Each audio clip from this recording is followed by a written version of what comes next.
Assalamualaikum warahmatullahi wabarakatuh.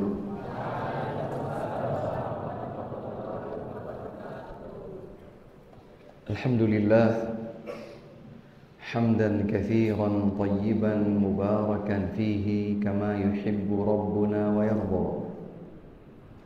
Asyhadu an la ilaha illallah wahdahu la syarika lah wa asyhadu anna Muhammadan abduhu wa rasuluh wa safiyyuhu wa khaliluh sallallahu alaihi wa ala alihi wa sahbihi wa man tabi'a bihudahu ila yaumil qiyamati amma ba'du. Allahumma 'allimna ma yanfa'una, Allahumma anfa'na bima 'allamtana, Allahumma zidna ilma.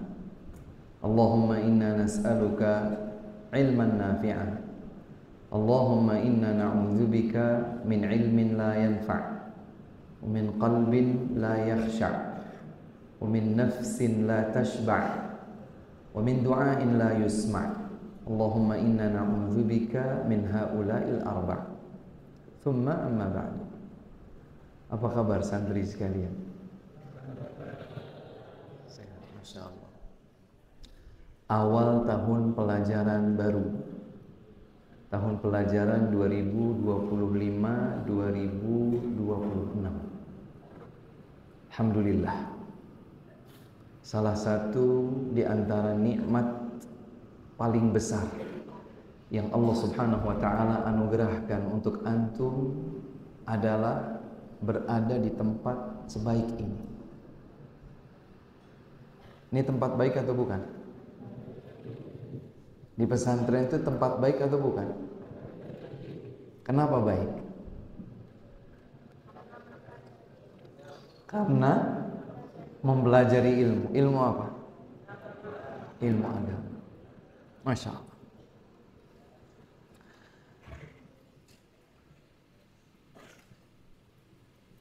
Anak-anakku sekalian, segenap santri di pesantren Islam Al-Irsyad Tengaran 7.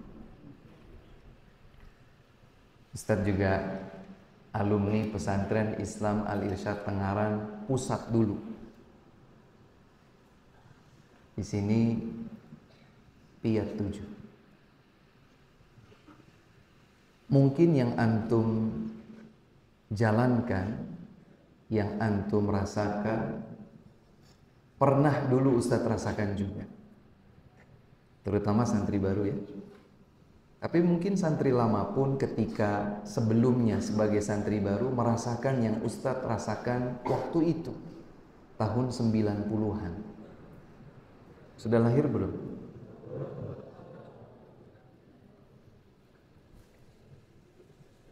Dulu belum seperti sekarang. Barangkali motivasi juga berbeda. Ustadz waktu masuk ke pesantren, waktu belajar di pesantren itu bukan dalam rangka belajar ilmu agama awalnya. Terus kok bisa di pesantren Ustadz? Karena ibunda Ustadz rahimahullah, beliau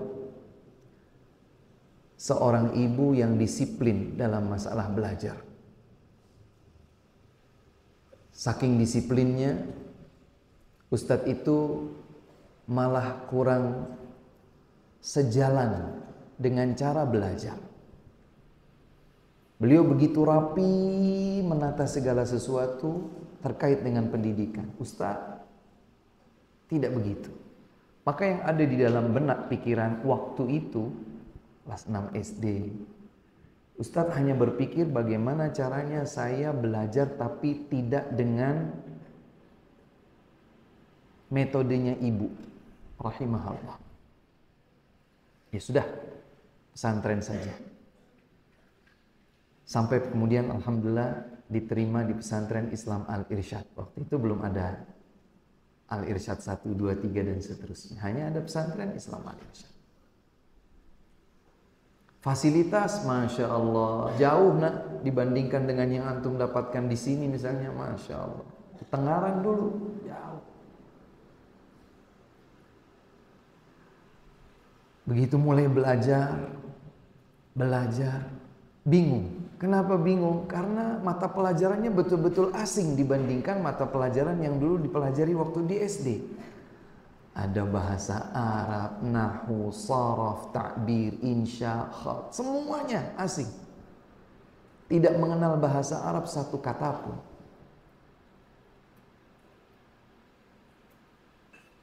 Masih belum tahu apa itu belajar ilmu agama. Masih belum tahu apa itu belajar ilmu agama. Antum, Masya Allah. Perbedaannya dengan zaman Ustadz dulu, dari sisi fasilitas, Masya Allah, sudah begitu sangat dimudahkan. Jazakumullah khairan. Sangat-sangat dimudahkan. Dan Ustadz waktu itu, kalau juga membandingkannya dengan yang dialami oleh generasi terdahulu, ya juga nggak ada apa-apanya. Tum bisa bayangkan di zaman para ulama as-salafus salih, mereka kalau mau cari satu ilmu, jangan satu ilmu, satu hadis, mereka harus melakukan sebuah perjalanan panjang, bukan berjam-jam, berhari-hari, cuman cari satu hadis. Memastikan dari sumber yang katanya beliaulah dengar dari Nabi SAW. Abdullah bin Abbas melakukan perjalanan jauh. Beliau juga melakukan perjalanan ke berbagai tempat untuk menyusul satu hadis yang katanya sahabat tertentu mendengarnya. Ustaz ingin sampaikan di kesempatan singkat kali ini sebuah pertanyaan yang semoga menyadarkan antum, mumpung di awal tahun pelajaran. Antum untuk apa datang ke pesantren ini? Santri Piat 7, untuk apa datang ke pesantren? Untuk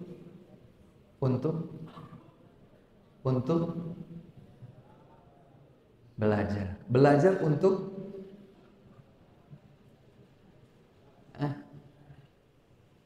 datang ke pesantren untuk belajar. Masya Allah. Belajar untuk berdakwah. Berdakwah untuk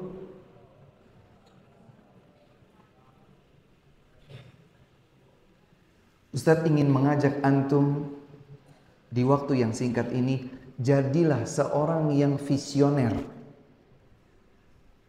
Apa itu visioner? Punya visi, yaitu tujuan yang meskipun mungkin tidak dalam waktu dekat bisa langsung diraih, tapi sudah jauh ke sana. Antum datang ke pesantren ini untuk menjadi hamba yang baik, yang dinilai layak oleh Allah masuk surga. Ustadz itu mah gak usah menjadi sebuah visi Ustadz, kan secara otomatis. Oh enggak, tidak secara otomatis. Siapa yang menjamin di antara kita tidak akan dicabut nikmat hidayahnya? Siapa yang bisa menjamin? Ustadz tinggal di Magelang, ada seorang ayah datang menemui Ustadz dalam keadaan menangis. Ustadz, saya harus apa? Ustadz juga bingung. Kenapa Pak? Anak saya 6 tahun belajar di pesantren, kebetulan anaknya perempuan, putri. Putri saya masukkan di pesantren.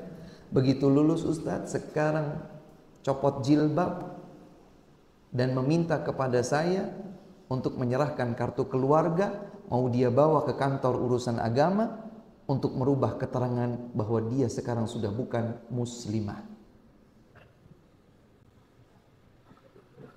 Siapa yang menjamin?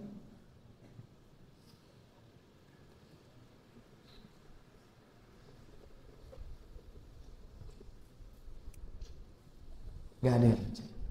Maka kita datang ke pesantren untuk menjadi orang yang baik, untuk menjadi hamba yang salih, yang dinilai oleh Allah Subhanahu wa ta'ala kamu layak masuk surga. Jalannya panjang. Belajar itu prosesnya panjang.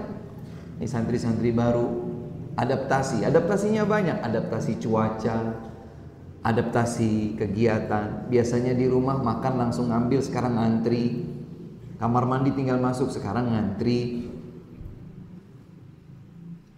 Biasanya kalau masih ngantuk tetap tidur, sekarang sudah harus bangun, sholatnya 5 waktu di masjid tepat waktu. Banyak adaptasi. Santri lama juga begitu. Kemarin siapa yang sepanjang liburan, santri lama, mulai dari kelas 8 sampai kelas 12 sekarang ini, siapa yang selama liburan tidak pegang gadget?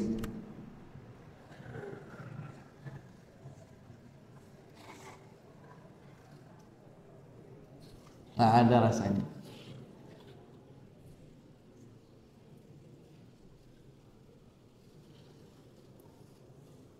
Luruskan niat ini dengan sebuah cita-cita, visi yang panjang. Saya belajar, saya datang ke pesantren Piat 7 ini untuk menjadi hamba yang salih, yang layak untuk masuk surga Allah Subhanahu wa ta'ala.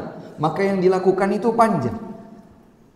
Kalau mau diilustrasikan atau mau dianalogikan, seperti antum ketika berada di sebuah pertandingan sepak bola misalnya. Kenapa seseorang berada di lapangan bola? Ya buat main bola, Ustadz. Ini pertandingan momennya.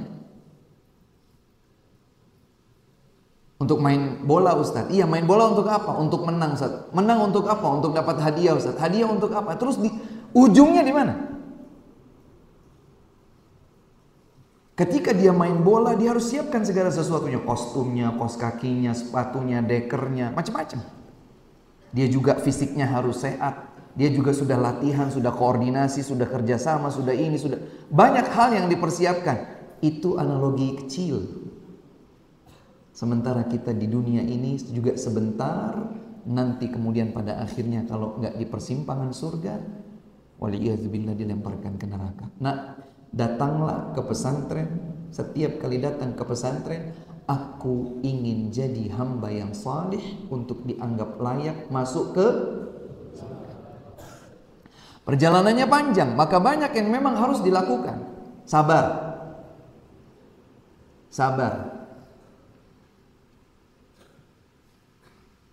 Al-Imam Syafi'i rahimahullahu ta'ala pernah berkata, beliau menyusun sebuah bait syair. Bait syair ini dimasukkan ke dalam diwan Syafi'i. Beliau mengatakan, "Akhi, lan tanalal ilma illa bisittatin, sa'umbika an tafsiliha bibayani."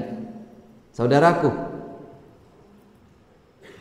kau tidak akan sukses belajar ilmu agama kecuali dengan 6 hal. Aku akan sebutkan. Zakain, intelijensi, kecerdasan. Makanya antum waktu mau masuk ke pesantren ini kan gak asal belas-belus masuk. Ada pendaftaran, ada tes seleksi. Yang lulus tes seleksi dianggap layak untuk masuk ke pesantren ini baru diterima. Kalau tidak, ya tidak diterima. Maka sesungguhnya antum itu adalah orang-orang yang sudah tercatat di pesantren Islam Al-Irsyad Tengaran 7 di sini nih, antum sudah tercatat orang yang cerdas, bisa mengikuti pendidikan yang ada. Jangan menganggap diri antum saya mah bodoh, enggak ada. Antum sudah mengikuti tes seleksi, sudah dianggap layak insya Allah untuk mengikuti pembelajaran yang ada di sini. Zakain, alhamdulillah antum sudah punya. Zakain, wasabrin, sabar. Sabar nak, sabar. Untuk bisa mendapatkan hasil yang optimal, hasil yang maksimal, semua perlu kesabaran. Dan seringkali sesuatu itu lezat, enak, nikmat dengan proses panjang yang berat.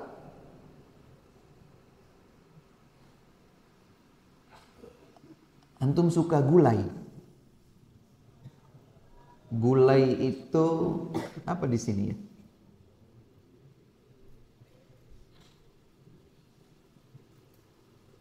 Daging berkuah dengan santan. Dimakan nikmat. Kenapa? Ada campuran santan di situ. Santan itu membuat makanan itu gurih. Maka jangan heran kalau kemudian rendang menjadi salah satu makanan go internasional, bahkan termasuk 10 makanan favorit dunia. Salah satu kuncinya, rasa yang ada di daging rendang itu terolah dengan baik dengan campuran santan. Kalau kita mau sekedar bicara proses panjang, lihat santan. Bagaimana santan itu berproses? Santan itu berasal dari kelapa. Bagaimana seseorang ambil buah kelapa? Digendong. Seseorang naik ke atas, mau ambil buah kelapa, dia apain? Diparit dulu. Jatuh. Jatuhnya melayang di ayun atau bek? Dia disambit dulu kan? Bukan disambit, kemudian dia jatuh. Jatuhnya bukan di kasur empuk. Jatuh. Setelah jatuh, langsung jadi santan? Tidak. Terus apa proses berikutnya? Setelah diambil, kemudian pakai golok. Cerak, terus. Atasnya, bawahnya. Sudah, kemudian serabut-serabutnya itu disobek-sobek. Kelihatan buah kelapanya. Langsung jadi santan? Tidak. Diapain lagi? Keluarkan lagi airnya. Kemudian diparut. Setelah diparut, diremes-remes lagi. Sampai keluar santan. Maka kadang-kadang untuk menjadi sesuatu yang bernilai butuh proses yang keras. Sabar. Mau surga? Surga itu tidak diambil, tidak diraih dengan santai-santai. Makanya digambarkan oleh Rasulullah sallallahu alaihi wasallam, huffatil jannatu bil makarih wa huffatin naru bis syahawat. Surga dikelilingi dengan hal-hal yang berat, tidak disukai oleh jiwa. Karena jiwa manusia punya kecenderungan pengen yang santai-santai. Sementara neraka dikelilingi dengan semua hal yang seirama dengan syahwat. Maka kata Imam Syafi'i, kau tidak akan berhasil belajar ilmu agama kecuali satu, dengan kecerdasan. Kau punya modal kecerdasan. Yang kedua, sabar. Yang ketiga, wajtihadin. Apa artinya ijtihad? Kesungguhan. Tidak bisa hanya sekedar santai-santai kemudian berhasil. Ijtihad. Menulis, mencatat. Antum di perpustakaan ada kitab Syiar A'lam Nubala? Ada ya? Karya Imam Az-Zahabi, Masya Allah. Itu antum kalau punya waktu, ada kesempatan ke perpustakaan, baca satu persatu. Ribuan biografi para ulama, mulai dari sahabat radhiyallahu anhum sampai guru-gurunya Imam Az-Zahabi rahimahullah. Di antara kisah menakjubkan dalam hal ini adalah sebahagian ulama yang untuk perjalanan mendapatkan satu hadis, beliau mengalami 2 kali pipis darah. Kenapa pipis darah? Kenapa sampai kencing darah? Karena beliau ternyata tidak pakai alas kaki. Panas di padang pasir. Menahan panas itu sampai pada akhirnya pipis darah. Loh, kenapa nggak pakai alas kaki? Alas kakinya, sandalnya atau sepatunya atau khufnya beliau jual untuk beli lembaran kertas dan pena dengan tintanya untuk menulis. Apa kita sampai seperti itu? Alhamdulillah tidak. Ada kesungguhan. Allah Subhanahu wa taala melihat proses kita. Makanya Allah berfirman, "Walladzina jahadu fina lanahdiyannahum subulana." Orang-orang yang bersungguh-sungguh berjuang di jalan kami, akan kami berikan petunjuk hidayah. Sudah 3. Tadi berapa? Ada 6. Yang pertama apa tadi? Kecerdasan. Sudah ada atau belum? Sudah ada. Dari mana kita tahu bahwa antum punya kecerdasan? Tes seleksi itu membuktikan bahwa antum punya itu. Yang kedua apa tadi? Kesabaran. Yang ketiga?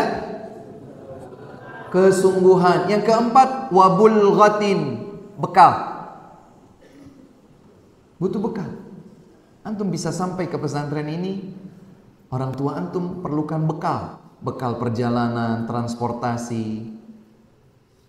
Begitu juga bayaran, SPP dan lain sebagainya, ini bekal. Antum punya jajan, antum beli baju, antum dibekali makanan ini dan seterusnya. Butuh fulus. Jadi sejak zaman Imam Syafi'i tersadari, belajar juga butuh fulus. Fulus diperlukan. Bulghah. Makanya dulu tadi saya sebutkan, orang itu sampai jual-jual. Ada yang kemudian dia harus bekerja dulu. Ia menjadi penggembala ternak untuk bisa dapat uang. Uangnya dia belikan kendaraan. Apa itu kendaraannya? Seekor keledai. Untuk bisa melakukan perjalanan dari Madinah ke kota Basrah. Karena sahabat yang didengarnya, itu loh, hadis itu didengar oleh sahabat sekarang sedang di Basrah, di Irak. Maka lakukan perjalanan dari Madinah ke Irak. Naik seekor keledai yang dia beli dari hasil dia menggembala ternak beberapa lama. Butuh fulus. Beli kertas, dulu mungkin kulit disamak dulu, kemudian pena dan seterusnya. Ya. Jadi kata Imam Syafi'i butuh bulghah, bekal. Yang kelima, wa irsyadi ustadzin. Butuh bimbingan ustadz. Wa irsyadi ustadzin. Jadi memang antum perlu pendampingan para ustadz. Maka ustadz pesan sama antum di pesantren ini, hormati ustadz seperti antum menghormati orang tua sambung antum. Orang tua kandung nggak bisa diganti, ayah ibu kandung nggak bisa diganti. Tapi jadikanlah, posisikanlah para ustadz di pesantren ini sebagai orang tua sambung antum. Karena mereka lah kita dilahirkan ilmian, secara keilmuan. Orang tua kita mungkin tidak bisa ajarkan kita ilmu itu. Ustadz belajar bahasa Arab dari siapa? Dari kedua orang tua ustadz? Enggak, mereka blank sama sekali. Belajar apa? Sharaf, nahwu, segala macam itu. Usul fiqih, faraid dan lain sebagainya. Belajar dari siapa? Dari kedua orang tua? Tidak. Dari para ustadz. Dan memang proses belajar ilmu agama diperlukan ustadz. Makanya ustadz di pesantren itu punya sesuatu yang tidak dimiliki oleh AI sekalipun. Apa? Ustadz itu bisa memberikan keteladanan dan menyambungkan rasa yang antum utarakan. Kalau antum sedang pikiran sesuatu, gelisah sesuatu, bingung sesuatu, komunikasikan, konsultasikan kepada para ustadz. Karena mereka adalah salah satu di antara 6 kunci proses belajar. Itu kata Imam Syafi'i. Sudah 5. Diulangi. Yang pertama apa tadi? Kecerdasan. Yang kedua, kesabaran. Yang ketiga, kesungguhan. Yang keempat, bekal. Yang kelima, bimbingan ustaz. Yang keenam, watuli zamani, waktu yang panjang. Waktu yang panjang. Nggak bisa kemudian sebulan, 2 bulan udah pinter ilmu agama. Nggak bisa. Setahun, 2 tahun pengennya selesai saja lulus. Ilmu agama tidak bisa diakselerasi seperti halnya ilmu-ilmu umum. Ilmu eksak pada umumnya. Ilmu agama itu bertahap, berjenjang, dan sedikit demi sedikit ada skala prioritas, dan itulah yang membuat seseorang insya Allah berhasil untuk belajar ilmu agama. Senang sebetulnya bisa bersama dengan antum sekalian di kesempatan sore hari ini, tapi waktu Ustadz tidak banyak. Mudah-mudahan awal tahun pelajaran ini menjadi titik semangat antum yang baru untuk menyambung langkah yang sudah baik. Poin terakhir anak-anakku sekalian. Coba siapa yang bisa memberitahukan ibadah apa saja yang butuh langkah kaki? Ibadah yang butuh langkah kaki apa saja? Umroh. Naam. Haji. Apa nak? Jihad. Naam. Tawaf. Naam. Tawaf, sa'i dalam umrah, dalam haji. Kemudian jihad. Apa lagi? Ke masjid. Ahsan. Naam. Salat ke masjid. Apa lagi?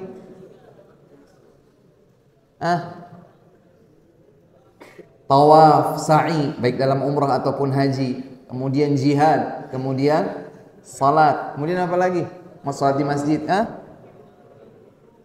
Membantu orang lain. Safar, kebaikan, silaturahmi. Banyak. Bersedekah.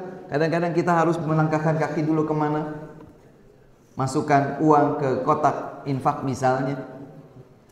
Itu semua banyak. Ibadah yang memerlukan langkah kaki. Tapi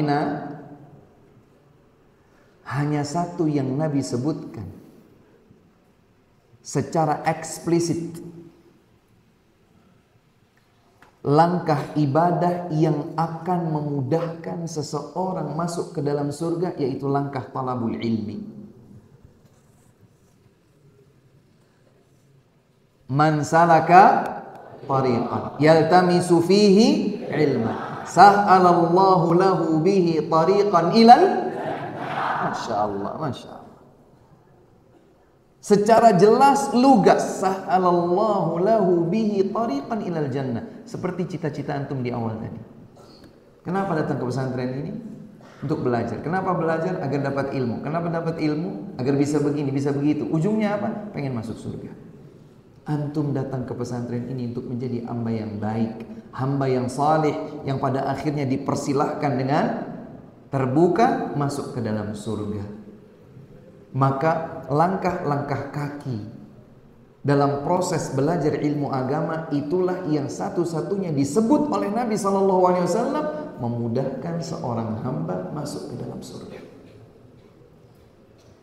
Segala bentuk rintangan, segala bentuk tantangan lewati dengan baik dengan 6 kunci tadi. Kita ulangi 6 ini. Yang pertama apa? Kecerdasan. Yang kedua, kesabaran. Yang ketiga, kesungguhan. Yang keempat, bekal. Yang kelima, bimbingan ustadz. Yang keenam, semoga bermanfaat. Wallahu ta'ala a'lam. Sallallahu wasallam wa baraka wa an'am ala nabiyyina Muhammadin wa ala alihi wa sahbihi ajma'in. Subhanakallahumma wa bihamdik asyhadu an la ilaha illa anta astaghfiruka wa atubu ilaik wa akhiru da'wana alhamdulillahi rabbil alamin. Assalamualaikum warahmatullahi wabarakatuh.